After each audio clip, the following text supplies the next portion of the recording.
Hi everybody, this is Isis Rodriguez and welcome to my art studio. This is where I produce all my newest works and I'm beginning a new series called Majestic. I had an open studio here a few months ago and now I just want to do a little video about the artwork. So we're going to take a tour with me and take a look at what's going on. So basically, I'm working on the theme of Quinceañera, and there's one painting right there. This is called an underpainting, and if you get in close, you can see all the nice details that's going on here. And this is called The Blessing of the Quinceañera.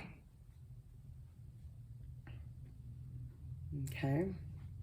And then I have my props over here that I refer to every once in a while. I need to get those sparkles in there, so these are really important in trying to get those sparkles, especially on this dress. And so having it live instead of a photo is quite nice to really get those nice rich range of pinks that are taking place in the shadowing. So I often do work from props in order to get like certain shadows and details that are hard to get in a photo. Of course, let's go over here. I'm going to move this fan out of the way.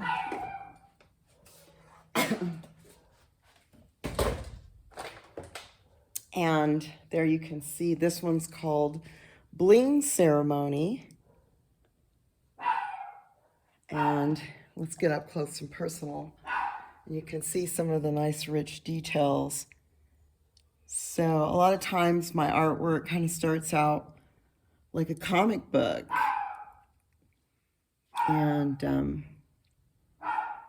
where I have to map out all the details properly before committing to color. Otherwise it doesn't come out as the way I want it to. And then we're going to come to this one here. I have a title for this, I just don't remember what it's called. It has something to do with appreciation in the title. But each one of these paintings represent a certain part of the quinceañera, a certain event that takes place.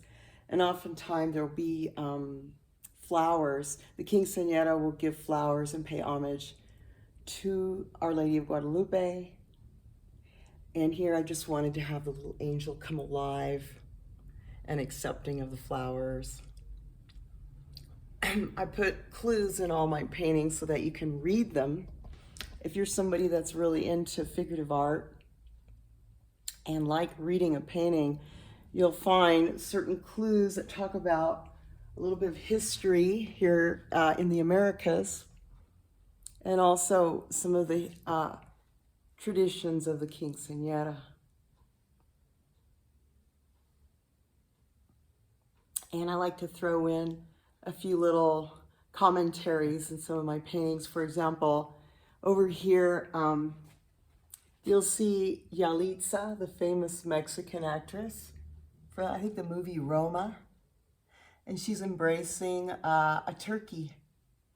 And this is a traditional thing that happens in Oaxaca. And if you do a comparison to the European version up there, let me see if I can get it up high enough. This is a famous painting, European painting, some of you might recognize it, where the unicorn is being embraced. And so I really wanted to have those kind of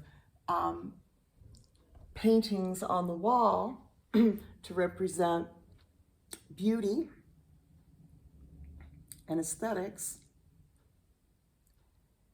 during this process of the quinceañera. And this is called the dressing of the quinceañera.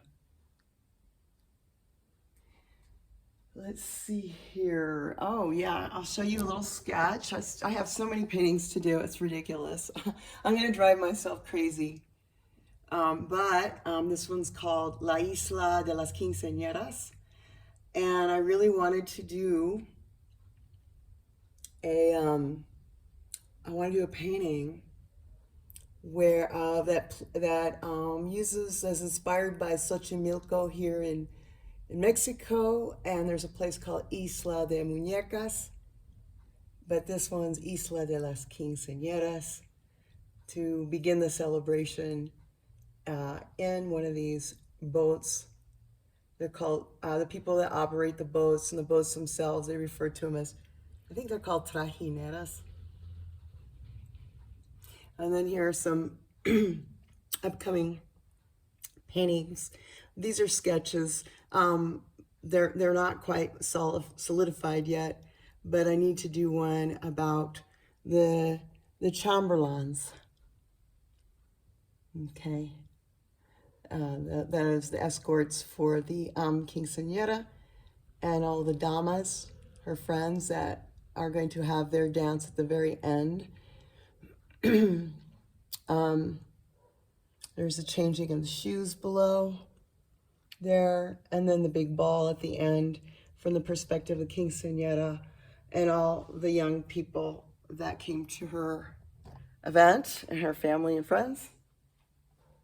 The thing about this exhibition, or this series, what I want it to be about really is I want to I have this idea of like where the Quinceañera starts out kind of very formal and very traditional, and might even be from the parents' perspective. But then as the paintings evolve, as I finish each one of them, we're going to end up with the masquerade ball, and which is going to be it's going to be her event. It takes place at the end of the whole celebration after all these different rituals and traditions are happening. And it's going to be from her perspective. And so what I really want is the paintings to evolve into the mindset of what a teenager today in our day is thinking. What is their desires? What are their politics? And so those things are going to kind of show up in the series that I'm working on. So I'll talk more about it in the future. But I kind of just want to introduce, a little bit about what's going on here in my studio these days. And so there it is.